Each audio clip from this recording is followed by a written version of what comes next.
It's what's made me want to study as well, doing my counselling, Bachelor of Counselling, understanding the emotions and everything.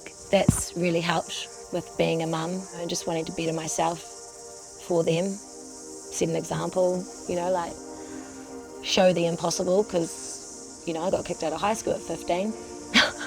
Have nothing to sort of show for it other than just life experience and, well, I'm going to blow my own trumpet, but be a great mum.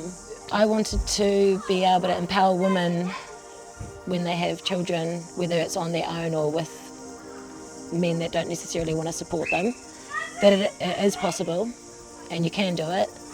And it is hard, but it's so worth it at the same time. And so I wanted to counsel women just so that I can be like, it's totally possible. And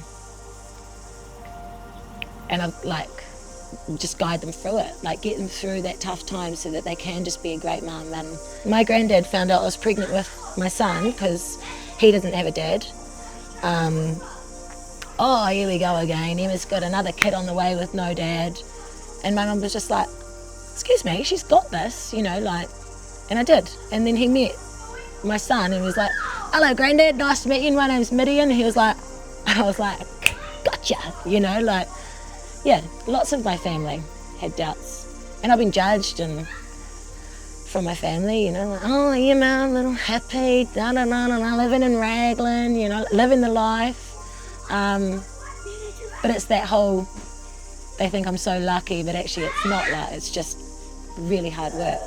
And being consistent and having a routine. And if I can teach women, then that's a better, women with children, then they can teach their children to, it's all about the future.